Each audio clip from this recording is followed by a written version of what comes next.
یاریەکانی خولی پلە دوی کوردستان لە سنووری پارێزگای هەولێر هەفتەی پێنجەمی لێ بەڕەوە چوو، سێ یاری لە یەک کات ئەنجام دران. لەسەر یاریگای خۆی زانکۆی جیهانی پێشەنگ میوانداری ڕەواندوزی ڕکابەری کرد. دوای تێپەڕبوونی تەنها 5 خولەک گەیلان کەریم گۆڵ یەکەمی بۆ زانکۆی جیهان تۆمار کرد و نیوە یەکەم بەم ئەنجامە بە کۆتا هات. لە نیوەی دووەم ڕەواندوزی میوان هەوڵی یەکسانکردنەوەی ئەنجامەکەی دەدا. دوای چەند هەوڵێکیش توانی لە ڕێگای ئەحمەد کەوکەس بە لێدانی سەر گۆڵ یەکەم و یەکسان بوون لە یاریەکە لە خولە چێشتاودوو تۆمار بکەن. لە خولە چینەوەڵتی یاریەکە گرژی کەوتە نێوان یاریزانان و ستافی ڕاهێنەرانی هەردوویانە. بەم هۆیشەوە ناوبژوان هەرێکە لە کامەرا محەممەد و ئەمین عەزیزی یاریزان لە زانکۆی جیهان و عەلی سادقی یاریزان و دلێر فەتاحی پزیشکی تیب لە یانەی ڕواندوز بە کارتی سوور کردە دەرەوە.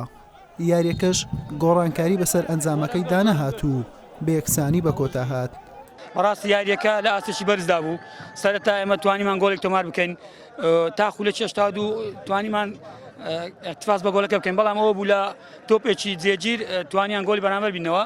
ئیدی ئەوە یاریە دەستخۆشی لە هەردوویانە دەکەم و ئاچی زۆر بەرزیانی شتەندا. سیناریۆ یاریەکە لە ساڵحی ئێمە و گۆڵێکی زویان لە کۆرنەرێک کرد، یاریەکە لە ئێمە بە زەحمەت کات. ئەم سیناریۆ لە ساڵحی ئێوان بوو لە بەرژەوەندی شێواز یاریکردنیوان بوو کە ئەوان دەیانویست هێرشی پێچەوانە یاری بکەن. بخۆش دەزانیتی پێکەوە پشت بە یاری سەرزەوی و جوڵی یاریزانان و جوڵی بێتۆپ و زیادەی عەدەدی و مەهارەی یاریزانەکان ببەستی جیاوازە لەوەی کە تیپێک بوەستێ و بەرگری بکە. ئەرزیەکە لە بەرژەوەندی شێوازیوان بوو لە بەرژەوەندی ئێمە نەبوو، بەڵام سوپاس بخوا کە ئێمە مسر بووین لەسەرەوەی کە یاریەکە بەبێ دۆڕان تەواو بکەین. لە یاریەکی دیکەش لە سۆران یانەی چۆمان میوانداری مەخموری کرد. لەگەڵ ئەوەی لە نیوە یەکەم یاریزانانی هەردوویانە هەوڵی زۆریان بۆ گۆڵ تۆمارکردندا، بەڵام بەبێ گۆڵ بە کۆتا هات. لە نیوەی دوم بە هیوای گۆڕینی ئەنجام یاریەکە هەردوویانە چەندین گۆڕانکاریان لە پێکاتەکان ئەنجامدا. لە خولەکی هەفتاویەک زیوەر عەبدوڵڵا گۆڵی پێشکەوتنی بۆ چۆمان تۆمار کرد. لە خولەکی 87 محەممەد سدیق ئەنجامەکەی بۆ مەخمور یەکسان کردەوە و یاریەکەش بەم ئەنجامە بە کۆتا هات. بە بەهام گەمەکە لە ساڵی ئیمە بوو، بەڵام فرسەمان چۆند یاریزانمان گۆڵیشی خلاص کردیا هینایەتیوە چەپەی گۆل ناکاتن. هەندە جاران دەبینی یاریزانە سەرکەوتو نابی.